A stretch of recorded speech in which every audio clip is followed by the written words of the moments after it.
캐나다 온타리오 주에 있는 현대차 미시소고 대리점을 방문해서 현대차 구매 상담을 했습니다. 엘리엇 씨는 자신을 맞아주는 동양인 딜러를 보면서 혹시 한국인 아니십니까? 물었습니다. 이 동양인이 한국인 맞다고 하자 차를 구매하기 위해서 방문한 이 엘리엇 씨는 반가워하며 자신의 이야기를 들려주었습니다. 내 얘기 좀 들어보겠습니까? 캐나다에서 살아온 이 캐나다인이 왜 한국에 대해서 할 얘기가 있다고 그러시나 의아해하고 있는데, 말고도 가슴 아픈 나라라면서 이야기를 시작했습니다. 이야기인즉슨 그의 큰형이 한국전쟁에 참전했다가 전사했다고 합니다. 형이 전사했다는 소식을 들었는데, 여러분 50년대예요. 우리나라에 공항도 없었어요. 돈도 없고 돌아가서 살펴볼 수 있는 형편이 되지 못해서 형이 어디 묻혀 있는지도 알지 못한 채 연락이 끊겨 지금까지 왔다고 합니다. 형이 어디 있는지, 어디 묻혔는지. 그러나 그는 한국을 원망하지 않는다고 했습니다. 한국은 자신의 형이 피를 흘려서 지켜준 나라이기 때문이라고 했습니다. 당시에 형이 20살이었으니까 이 엘리엇 씨가 10대 소년으로서 어디 비행장도 없고 가는 비행기도 없는 한국에 찾아가서 형의 시신을 돌볼 수 있었겠습니까? 그러나 아무리 시간이 흘렀다고 해도 어렸을 때 형과 보낸 추억을 잊을 수 없었고 형에 대한 그리움이 가슴속에 계속 남아 있었다고 합니다. 근데 그 그리움이 한국인 딜러를 보자 터져 나온 것이었습니다. 그 말을 들어주던 한국인 딜러 신상목 씨는 이분에게 내가 뭔가 도울 것이 없을까 생각하다가 한 가지를 물었습니다. 형님의 성함이 어떻게 되신가요? 로이 더글라스 엘리엇입니다. 자, 이제 자동차 계약도 끝났고 그냥 그런가 보다 하고 넘어갈 수 있었음에도 불구하고 보통 사람들은 그랬겠죠. 이 현대차 딜러 신상목 씨는 손님과 고객이 아닌 한국인으로서 고마운 마음에 그 캐나다인을 돕고 싶었습니다. 그런데 차는 3일 후에 출고가 예정되어 있었다고 합니다. 시간이 촉박했습니다. 3일 안에 이분을 위해서 내가 뭘 해줄 수 있을까?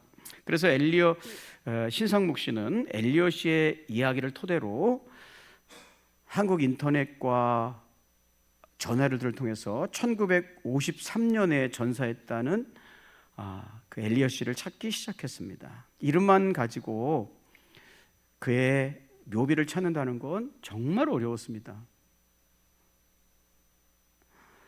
시간이 흘러 차가 나오는 날이 되었습니다. 오후에 차를 찾으러 오겠죠. 실망하고 있던 신상목 씨는 혹시나 하고 부산에 있는 유엔 기념공원 홈페이지를 방문했습니다. 그곳에는 유엔군 전몰용사 리스트가 있었습니다. 그 리스트를 확인하던 신상목 씨는 심장이 멎는 것 같았습니다. 마침내 그토록 찾고 찾았던 로이 더글라스 엘리엇이 거기에 묻혀 있었습니다. 자, 사진을 좀 볼까요? 네. 사이트는요, 묘비 사진과 함께 그의 명패까지 소개되어 있었습니다. 그는요, 사진을 현상에서 액자로 만들어서 오후에 차를 찾으러 온 엘리엇 씨에게 전달했습니다. 자, 사진을 좀 볼까요? 네. 그 자리에서 엘리엇 씨는 액자를 가슴에 품고 한참을 울었습니다. 60여 년 만에 큰 형님의 소식을 듣게 되었습니다. 그 감정을 무엇으로 표현할 수 있겠습니까? 고맙습니다. 고맙습니다. 엘리엇 씨는 고맙다는 말만 연신 되풀이했습니다. 이에 신상목 씨는 당신의 큰 형님 덕분에 제가 지금 여기 있을 수 있습니다. 오히려 제가 더 고맙습니다. 이 사연이 페이스북에 올라오면서 세상에 알려지게 되었습니다.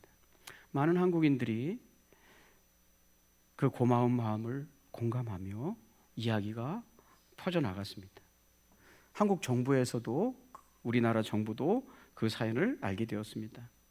그래서 국가보훈처에서 엘리엇 씨를, 동생 엘리엇 씨를 한국에 초청해 감사의 마음을 전했습니다. 형님을 기억해 주셔서 감사하다고 인사했습니다. 여러분, 캐나다는요, 우리나라가 남과 북이 나눠져서 6.25 전쟁을 할 때 미국, 영국에 이어서 세 번째로 많은 2만 7천여 명의 병사를 파병했습니다. 그 중에서 312명이 전사했고요, 1200명이 부상당했습니다. 이 로이 더글라스 엘리엇 상병은 캐나다 프린세스 패트리샤 경보병연대 제3대대 소속이었는데 서울 춘천 주 보급로였던 가평을 지키는 부대였는데 거기서 혁혁한 전과를 올리고 있던 중 중공군이 캐나다군에 대한 집중 공격을 했고, 그때 중공군의 공격을 받고 1953년 4월 17일 휴전을 3개월만 견뎠으면 살을 수 있었을 텐데 4월 17일 휴전을 3개월 앞두고 이영만리, 말도 통하지 않고 모든 것이 낯선 나라인 한국에서 전사하게 되었습니다. 그의 나이 20살이었습니다. 여러분, 우리 6.25 전쟁 때 어떤 사람들이 얼마나 파병을 했는지 잠깐만 볼까요? 미군은 178만 명이 참전해서 3만 6천여 명이 전사했습니다. 영국은 5만 6천 명이 참전해서 1177명이 전사했습니다. 캐나다는 아까 말씀드린 대로 2만여 명이 참전해서 312명이 전사하고 1200여 명이 부상을 당했습니다. 여러분, 만약에 이런 젊은이들이 우리가 우리의 스스로를 부정하고 우리가 여기서 아무렇게나 산다면 도대체 이 사람들은 왜 여기 와서 죽었을까요? 뭐 때문에 자신의 생명을 여기다 내놨을까요? 20살인데 아직 인생을 알지도 못할 나이인데, 그리고 알지도 못하는 곳에 묻혀 있게 되었을까요? 여러분, 저는 그렇게 생각합니다. 우리가 여기 지금 살아있다는 것은 누구나 여러분이 유능한 분이든 나이가 많은 분이든 적은 분이든 여자든 남자든 누구나 내가 지금 여기에 생존해 있다는 것은 수많은 은혜를 입고 은혜 덩어리가 되어서 여기 있다는 사실입니다.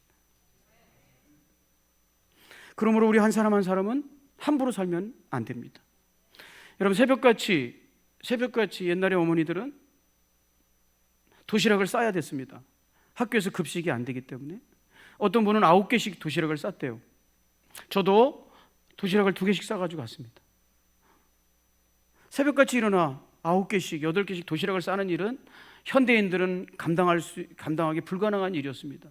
어머님은 정말 눈물로 희생하며 자식들을 키웠습니다. 시간을 들이고 그의 노력을 들이고 물질을 다 바쳐서 자기는 헐벗으면서도 학교 가는 아이들의 뒷모습을 흐물이 쳐다보면서 좋은 옷을 입혀서 교복을 사서 보냈습니다. 여러분, 그 어머니는 이렇게 말할 수 있을까요? 내가 할 것은 쟤들 도시락 싸주고 돈 보내서 학교 보내주고 씻겨주고 빨래해주고 먹이고 공부 가르쳐주는 거니까 그 다음은 너희들 몫이니까 아무렇게나 살든지 나는 이제 상관 안 한다, 그런 부모가 있을까요? 어머니는 도시락을 싸면서 우리 아들이 학교 가서 이왕이면 공부 잘했으면 좋겠다고 소망하지 않았을까요? 이거 먹고 공부 잘해서 나보다는 나은 사람이 되라고 소원을 빌지 않았을까요? 여러분, 하나님께서는 우리에게 은혜를 베푸시면서 내가 한번 너희들에게 은혜를 베풀어 줬으니까 그 은혜 가지고 아무렇게나 살아라 그러실까요? 그렇게 하나님이 우리에게 주시는 은혜는 아무것도 아닌가요? 여러분, 우리나라는 수많은 사람들이 희생으로 대한민국이라는 나라가 무너지지 않고 여기 와 있었습니다. 자, 그렇게 했으니까 그게 끝인가요? 아닙니다. 그 은혜는요, 그 은혜 속에는 기대가 있고 소망이 있는 거예요. 내가 이렇게 피를 흘려줄 테니, 내가 너를 위해서 이렇게 해줄 테니 너는 좋은 사람, 잘 되어라 라는 소망이 있는 거예요. 이 세상에 우리가 하나님의 은혜를 받고 살고 많은 사람들의 은혜를 덧입고 산 사람 중에 아무렇게나 살아야 될 사람은 한 사람도 없다는 거예요. 자, 이해가 되시면 아멘해요. 여러분, 제가 우리 아내랑 그냥 시간 날 때 본 이렇게 요약본 중에 소년시대라는 드라마가 있더라고요. 소년시대라는 드라마. 그 마지막 드라마의 제목은 이렇습니다. 네.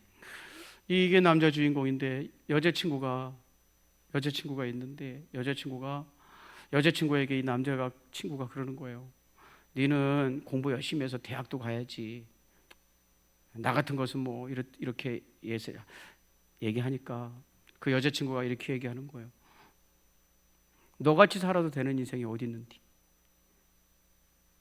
시상에 대충 살아도 되는 인생이 어디 있는디? 세상에 대충 살아서 되는 인생은 없다는 거예요. 왜냐? 모두 다 귀하니까. 모두 다 하나님의 은혜가 있으니까.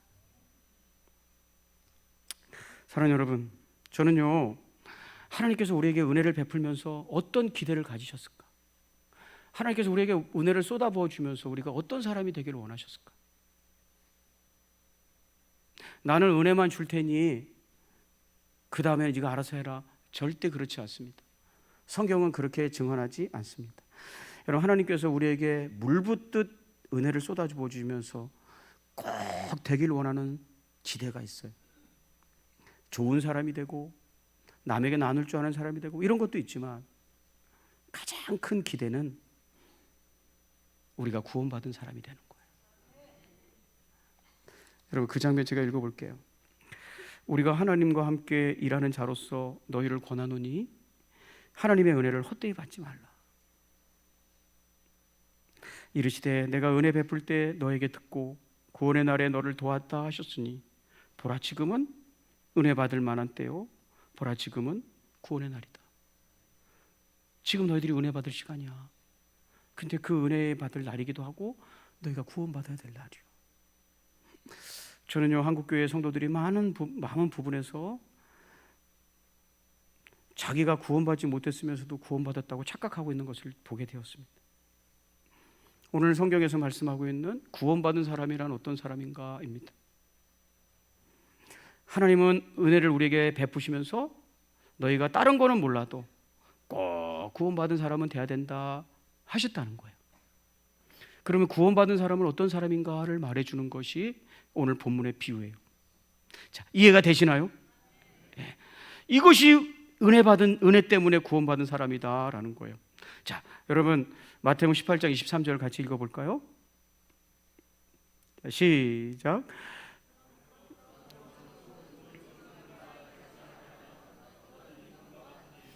우리 주님이 직접 말씀하신 거예요. 우리 주님은 뭐라고 말씀하셨냐면 천국은 결산하는 임금과 같다는 거예요. 우리는 그동안 어떻게 천국을 이해했냐면요, 18장 27절로 이해를 했어요.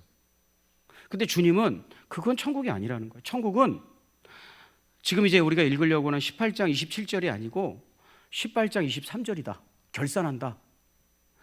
천국은 결산하는 임금과 같다. 이렇게 말씀하셨어요. 주님의 말씀이 옳은 줄 믿습니다. 그런데 여태까지 한국교회 성도들은 구원이 뭐냐? 마태복음 18장 27절이다 라고 생각하고 살았다는 거예요. 자, 그렇지, 27절이 뭐가니? 같이 읽어볼까요? 시작.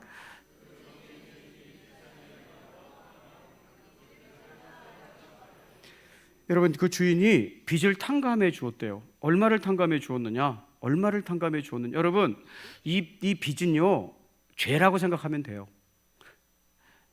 죄라는 말과 빚이라는 말은 성경에서 일맥상통하고 특별히 신약에서는 더더욱 그래요.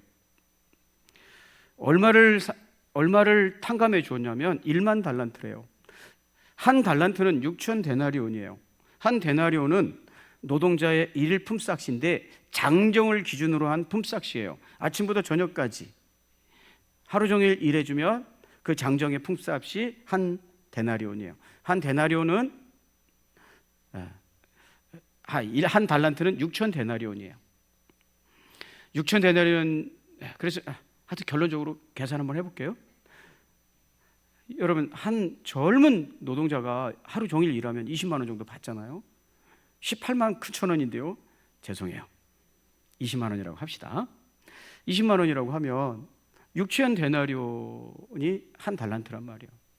근데 1만 달란트를 탕감받았으니까 거기다 또 만을 곱해야 돼요. 그러면 이런 액수가 나오는 거예요. 이것은 뭐냐면 우리의 인생이 지은 빚을 도무지 청산할 수 없다는 것을 보여주기 위한 숫자예요. 이 죄 때문에 죽는다는 거죠. 세상 사람들은 이런 빚을 탕감받는다고 하면 대박이라고 하겠죠. 그렇지만 성경은 은혜라고 얘기합니다. 빚을 탕감해 주는 거. 그런데 빚을 탕감해 준 주인은 이제 내가 너 탕감해 줬으니까 네가 알아서 살아라 그러지 않았다는 거예요. 결산했다는 거예요. 그게 하나님 나라예요. 여러분, 지금까지는 내가 탕감받았으니까 천국 간다 이렇게 생각하고 살았어요. 하나님이 나의 죄를 용서해 주셨고, 여러분, 하나님이 나 죄 용서해 주시는 게 탕감이죠. 그래서 나는 천국 간다라고 생각했다는 거예요. 그런데 성경은 그렇게 증언하지 않는다는 거예요. 탕감받았기 때문에 천국 가는 게 아니라 결산하는 임금과 같다. 죄를 탕감받은 사람이 어떻게 사느냐, 그것이 천국의 사람이다. 자, 이해가 되시면 아멘. 좀 쉽게 설명하면, 제가 일부 때는 기도하기 전에 이렇게 말씀을 드렸는데, 예수님이 십자가에서 못 박혀 죽으신 것이 우리의 죄를 탕감해 주신 거예요. 그게 은혜죠. 여러분, 우리 주님께서 십자가에 못 박혀 우리의 죄를 다 탕감해 주셨다고 모든 사람이 구원받습니까? 그렇지 않죠. 절대 그렇지 않습니다. 예. 그 십자가의 은혜 때문에 내가 믿음을 가지는 거죠. 그래서 구원받는 거죠. 본문은 그걸 이렇게 설명하는 거예요. 계산한다. 내가 너에게 1만 달란트를 탕감해 줬는데 어떻게 살았는지 계산하겠다. 그게 믿음이라는 거예요. 여러분은 탕감받았기 때문에 천국 가는 게 아니란 말이에요. 결산해 봐야 된다는 거, 하나님 앞에. 그 탕감받은 은혜를 어떻게 살았는지. 자, 이해가 되시면 아멘. 우리 주님께서요, 18장 32절부터 33절에 이렇게 말씀하세요. 이에 주인이 그를 불러다가 말하되. 여러분, 한번 탕감해 줬으면 끝이지 뭘 또 불러? 우리 여태까지 지금 한국교회 성도들이 이런 착각을 가지고 살아요. 나는 이제 천국 가는 일만 남았다. 주님이 내 죄를 탕감해 주셨다. 나는 천국 가는 일만 남았다. 이제 나머지 인생은 내가 아무렇게나 살아도 된다. 천만의 말씀이라는 거 불렀다는 거예요, 다시. 그리고서 악한 종이라고 불렀어요. 왜 이 사람이 악한 종입니까? 왜? 내가 빌기에 내가 내 빚을 전부 탕감해 주었거늘, 십자가에서 다 못 박아서 용서해 주었거늘, 내가 너를 불쌍히 여긴과 같이 너도 내 동료를 불쌍히 여김이 마땅하지 아니하느냐. 당연히 그래야지 이거예요. 마땅히는 당연히 그래야지. 내가 너를 불쌍히 여긴 것처럼 너도 그래야 된다는 거예요. 이게 결산이에요. 내가 너에게 은혜를 줬으니까 너도 내 마음 닮아가야지. 이게 결산이에요. 여러분, 내가 예수님을 믿는다는 건 예수님의 마음을 닮아가는 거예요. 우리 주님의 마음은 이렇게 크지만 나는 그렇게 클 수 없어. 그렇지만 내 마음은 요만하지만 닮았다는 게 그런 거잖아요. 내 마음도 역시 예수님 닮았어. 이게 믿음이에요. 변화되지 않았을 때, 그 은혜를 받고도 마음이 주님을 향해서 변화되지 않았을 때 주님은 악한 종이라고 했단 말이에요. 여러분, 천국은요, 악한 사람들이 가는 나라가 아니에요. 천국은 어떤 사람이 가는 나라라고 예수님 설명하냐면, 주님이 내 빚을 탕감해 줬기 때문에 변화된 악한 사람들이 가는 거예요. 예수님이 어떤 마음을 닮아야 예수님 닮은 사람이 된 거라고 말씀하시냐면요, 마태복음 18장 35절이에요. 이게 예수님이 들려주고 싶은 이 이야기의 결론이고요. 너희가 각각 마음으로부터 형제를 용서하지 않으면 나의 하늘 아버지께서도 너희에게 이와 같이 하시리라. 여러분, 이 말씀이 여러분의 겁주는 거라고 생각하세요? 아니면 우리에게 가르치는 거라고 생각하세요? 가르치는 거죠. 여러분, 우리가 형제를 볼 때 용서를 위해서 몸부림치고 예수님 마음을 닮아가려고 할 때 그것이 백대하늘은 용서를 하는 거예요. 백대하늘을 탕감하는 거예요. 자, 이해가 되시면 아멘. 하나님도 우리의 죄를 용서하시기 쉽지 않으셨잖아요. 그러니까 우리도 주님의 마음 알아. 우리도 그런 마음 씀씀이로 변해가는 거. 이게 결산이에요, 결산. 그래서 예수 믿으면 사람이 변하는 거예요. 한국교회는 성도들이 변화가 되지 않도록 탕감만 가르치는 거예요. 용서받았다고. 그렇지 않습니다. 여러분, 우리의 소원이 주님의 마음을 닮아가는 것이 될 때 주님께서는 그것을 믿음이라고 해주신다는 거예요. 자, 이해가 되시면 아멘. 여러분, 저는 그렇게 생각해 봐요. 예수님이 내 1만 달러를 탕감해 줬는데 하나도 변화되지 않고 여전히 악한 사람으로 산다. 잔인하고 악한 사람으로 산다. 그런 사람이 천국에 간다. 저는 그런 나라 가고 싶지 않아요. 여러분은 가고 싶으세요? 거기 가서 또 깡패짓 하나요? 그런 나라가 아니라는 거예요. 천국은 기억하세요. 탕감받은 사람들의 나라가 아니라 임금과 결산을 끝낸 사람들의 나라예요. 예수님이 가르쳤어요. 그러니까 받은 은혜를 가지고 내가 아름다운 사람으로, 예수님 닮은 사람으로, 무엇보다 남을 용서할 수 있는 사람으로 자꾸 변해가야 되는 거예요. 하나님의 은혜가 여러분에게 있기를 진심으로 축복합니다. 다 같이 자리에서 일어날까요? 일어나셔서